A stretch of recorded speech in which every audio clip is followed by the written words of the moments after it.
안녕하십니까? 4월 16일 금요일 인도네시아 헤드라인 시작합니다. 첫 번째 소식입니다. 인도네시아 코로나19 확진자가 총 158만 3,182명으로 늘어났으며 이 중 사망 42,906명, 완치 143만 1,892명으로 집계되어 2.7%의 치사율을 보이고 있습니다. 인도네시아의 코로나19 1일 확진자 수는 5,000명 수준으로 다시 증가세를 보이고 있습니다. 무슬림 수가 가장 많은 인도네시아에서 지난 13일부터 라마단이 시작됐습니다. 코로나19 사태가 계속되고 있으나 작년 라마단과 비교하면 합동 예배 허용 등 일부 규제를 완화했습니다.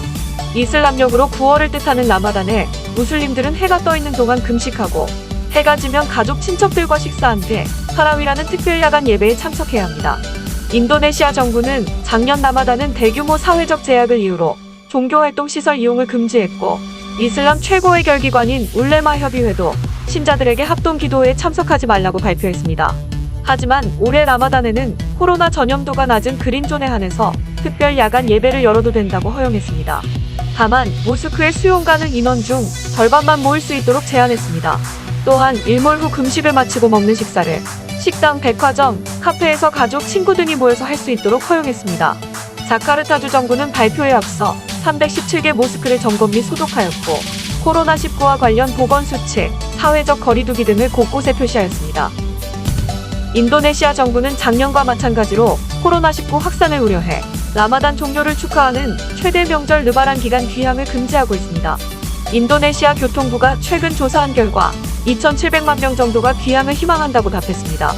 이에 인도네시아 정부는 5월 6일부터 17일까지 귀향을 전면 금지하고 정말 긴급하고 중요한 일이 있는 사람만 서류를 제시하면 예외적으로 도시간 이동을 허용하기로 했습니다. 참고로 르바란 연휴는 5월 12일부터 16일까지 닷새간 이어집니다.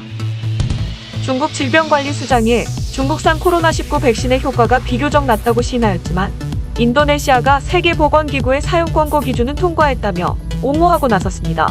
인도네시아는 지난 1월 13일부터 중국 시노백의 코로나19 백신으로 접종을 시작, 현재까지 1,026만 명이 1차 접종을 마쳤습니다. 인도네시아의 코로나19 백신 프로그램 대변인은 세계보건기구는 백신의 효과가 사용 권고 기준인 50%가 넘어야 하는데 시노백 백신은 인도네시아 임상시험에서 65%의 효과를 나타났다고 밝혔습니다. 이와 관련하여 중국 질병예방통제센터 주임은 백신의 효과를 높이기 위해 접종 용량이나 투약 간격, 인당 접종 횟수를 조정하는 것을 검토하고 있으며 다른 백신과 번갈아 접종하는 것도 고려하고 있다고 밝혔습니다. 다음 소식입니다. 인도네시아 노동부 장관은 르바란이 시작되는 5월 13일 이전에 근로자에게 지급하는 종교축일수당 전액을 지급하라는 회람을 냈습니다. 기업은 근속 1개월 이상 직원을 대상으로 르바란 명절 7일 전까지 종교축일수당을 지급해야 할 의무가 있습니다. 다만 올해는 지난해와 달리 종교축일수당 분할 지급은 인정하지 않을 방침이며 코로나19의 영향으로 7일 전에 지급이 어려운 기업의 경우에는 직원과 합의한 후 르바란 전날까지 지급을 연기하는 것만을 인정했습니다. 노동부 장관은 전국의 주지사 및 시장에게 이번 회람에 따라 관할 기업의 종교축일수당 지급 상황을 확인하도록 지시했습니다. 종교축일수당을 늦게 지급하는 기업에게는 종교축일수당 금액의 5%를 벌금으로 부과할 것이며 기한 내에 종교축일수당을 지불하지 않는 기업은 서면 경고, 사업활동에 대한 제한 등 행정적 처분을 받게 될 것이라고 설명했습니다. 또한 벌금을 내거나 행정처분을 받는다고 해서 기업이 근로자에게 종교축일수당 지급 의무가 면제되는 것은 아니라고 덧붙였습니다. 다음 소식입니다. 우리나라 산림청은 감염병 세계적 유행시대의 숲이라는 주제로 인도네시아에서 온라인 산림사진 공모전을 개최 총 16점의 수상작을 선정했다고 밝혔습니다. 해당 행사는 인도네시아에 설치된 지 올해 10주년을 맞는 한인리 산림센터의 활동을 촉진하고 인도네시아 국민에게 한인리 산림센터를 널리 알리기 위해 인도네시아 환경산림부와 공동으로 추진했습니다. 온라인으로 실시한 이번 산림공모전 수상작은 청년 부문 8점과 일반인 부문 8점 등입니다. 청년부 대상작인 파리즈에 떠있는 시간은 숲을 보존해야 하는 이유를 함축적으로 잘 보여주고 있습니다. 해당 작품은 열대 우림의 파괴로 인하여 서식지를 잃고 인간과 함께 공생하던 오랑우탄을 자연으로 되돌려보내는 광경을 품고 있습니다. 또 다른 작품은 장기간의 전세계적인 코로나 유행 시대에서 삶을 이어나가기 위해 소나무 숲에서 가축에게 먹일 사료를 채취하는 농부들을 묘사한 아침 기운과 소나무 송진 채취하는 여인 또한 이 시대의 고된 삶 속에서 숲이 주는 혜택을 잘 묘사하고 있습니다. 행사를 주최한 한인리살림센터 센터장은 장기적인 코로나19로 인해 야외 활동이 제한되고 사회 참여가 부족한 이 시기에 해당 공모전은 작품을 출품한 작가들뿐만 아니라 사진을 감상하는 이들에게도 희망을 주고 활력을 불어넣었다고 말했습니다. 산림청 국제산림협력과는 숲은 서식지를 넘어서 감염병 세계적 유행을 겪고 있는 모든 이들의 생계와도 직결된 소중하고 가치 있는 자원인 만큼 산림 보전과 복원은 시급한 과제라며 앞으로 다양한 양국 간 공동 행사를 발굴해 나갈 계획이라고 밝혔습니다. 다음 소식입니다. 삼천리 네트워크스는 인도네시아 버스터미널 현대화 시스템 구축을 위한 시범 운영 사업을 수주했습니다. 이번 사업은 삼천리 네트워크스와 인도네시아 교통부가 공동으로 추진하고 우리나라 국토교통부가 주관하는 사업으로 향후 3년간 약 500만 달러가 투입되는 사업입니다. 해당 사업은 한국의 지능형 교통 시스템 7가지를 인도네시아 버스터미널에 도입하여 버스를 편리하고 안전하게 탈 수 있도록 하기 위한 것입니다. 삼천리 네트워크스 대표는 인도네시아 버스터미널 시장 현대화와 결제 시장의 전략적 주도권을 확보하여 국내 중소 IT 기업에 시장 진출 발판 제공을 하게 될 것이라고 말했습니다. 참고로 삼천리 네트워크스는 화물운송 회사 및 정보통신 구축 회사 등 자회사 4곳을 보유한 운송 전문 IT 기업입니다. 한편 인도네시아 정부는 작년부터 2024년까지 기초 서비스와 경제 발전을 위한 인프라 강화 정책의 일환으로 교통 충전페이 도입, 신용카드 결제 정책 지원 등으로 대중교통 이용을 촉진하고 있으며 표준형 버스터미널 시스템 도입, 중앙전산센터식 발권 시스템, 버스터미널 현대화 시스템, 버스터미널 편의시설 및 환경 개선 등을 구축 중에 있습니다. 다음 소식입니다. GS 리테일은 인도네시아 대기업 구단가람의 투자회사 NIS로부터 420억 루피아 투자 유치에 성공했다고 밝혔습니다.